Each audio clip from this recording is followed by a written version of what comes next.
Hello, good morning everyone. कैसे हैं आप सब लोग? आशा करती हूँ अच्छे ही होंगे। आज मैं आपके सामने लेकर आई हूँ क्लास 9 का एकांकी खंड। तो आज हम देखेंगे कि दीपदान एकांकी में पन्नाध्याय का चरित्रण कैसे लिखा जाएगा। ठीक है। कथानक पर आधारित प्रश्न। एकांकी हमारी जो दीपदान एकांकी है वो डॉक्टर रामकुमार वर्मा द्वारा लिखित है या रचित है। इसमें हमारे दो तरह के क्वेश्चन आएंगे। एकांकी दीपदान के आधार पर पन्नाध्याय का चरित्रण कीजिए। ठीक है। अथवा अपने जीवन का दीप मैंने रक्त की धारा पर तैरा दिया है। दीपदान एकांकी में पन्नाध्याय के इस कथन के आधार पर उसका चरित्र चित्रण कीजिए या सिद्ध कीजिए कि पन्ना के चरित्र में माँ की ममता, राजपुतानी का रक्त, राजभक्ति और आत्म त्याग की भावना है। ये 3 क्वेश्चन दिए हुए हैं। ठीक है।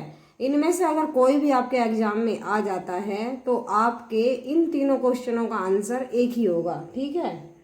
ऐसे कंफ्यूज नहीं होना है कि अगर ये वाला दे दिया है तो आप इसे ना लिखें। इनमें से कोई सा भी आ जाए तो सबका आंसर एक ही है। तो अब चलिए आंसर को देखते हैं। दीपदान एकांकी की नायिका पन्ना है। वह चित्तौड़गढ़ के महाराजा राणा सांगा के कनिष्ठ पुत्र कुंवर उदय सिंह की संरक्षिका धाय है, यानी उसका पालन पोषण करने वाली धाई माँ है। डॉक्टर रामकुमार वर्मा ने अपनी पुस्तक कुशल लेखनी से पन्नाध्याय के माध्यम से एक भारतीय नारी के अपूर्व त्याग, कर्तव्य निष्ठा, राजभक्ति और वात्सल्य को चित्रित किया है। वात्सल्य प्रेम को चित्रित किया है। पन्ना के चरित्र में निम्नलिखित विशेषताएं दृष्टिगोचर होती हैं। वात्सल्यमयी माँ, यानी जो पन्नाध्याय है वह वात्सल्यमयी माँ है। वात्सल्य मतलब होता है ममतामयी माँ। ठीक है। पन्ना वात्सल्य की प्रतिमूर्ति है। उदय सिंह की संरक्षिका के रूप में वह उसका पालन पोषण करती थी। साथ ही अपने पुत्र चंदन के प्रति भी उसके मन में अगाध वात्सल्य भाव था, अर्थात अगाध ममता थी अपने पुत्र के प्रति भी। यह जानते हुए कि आज उसके पुत्र चंदन के प्राण संकट में है, वह अपने फूल से लाल चंदन को अंगारों की सेज पर सुलाकर स्वयं को धिक्कारती है। तू सर्पणी है, सर्पणी जो अपने ही बच्चे को खा जाती है, ऐसा कहकर वह खुद को धिक्कारती है। आदर्श संरक्षिका। पन्ना एक आदर्श संरक्षिका है। वह कुंवर को कोई ऐसा कार्य नहीं करने देती जो उनके हित में न हो। इसीलिए वह उदय सिंह को दीपदान उत्सव में नहीं भेजती। सोना उसकी इतनी चिंता देखकर कहती है, धाई माँ, तुमने उदय सिंह के सामने तो अपने पुत्र को भी भुला दिया है। स्वामी भक्ति। पन्ना एक आदर्श और स्वामी भक्त है। पन्ना को उदय सिंह के पालन पोषण का दायित्व सौंपा गया है।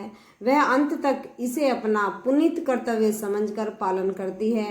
पनवीर पन्ना को कई तरह के प्रलोभन अथवा लालच देता है, परंतु वह उसके झांसे में नहीं आती है और स्पष्ट रूप से उससे कहती है, राजपुतानी व्यापार नहीं करती महाराज। या तो वह रणभूमि पर चढ़ती है या चिता पर। सच्ची छतरानी।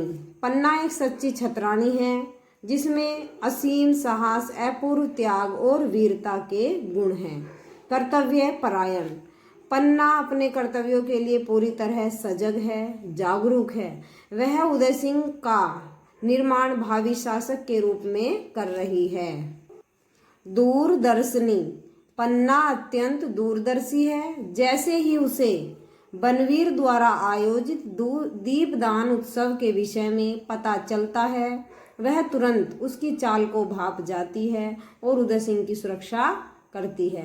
राजभक्ति। पन्ना में राजभक्ति कूट कूट कर भरी है। वह अपनी राजभक्ति की भावना को व्यक्त करते हुए शामली से कहती है कि मेरे महाराणा का नमक मेरे रक्त से भी महान है। नमक से रक्त बनता है, रक्त से नमक नहीं। अपूर्व त्याग की साक्षात प्रतिमा।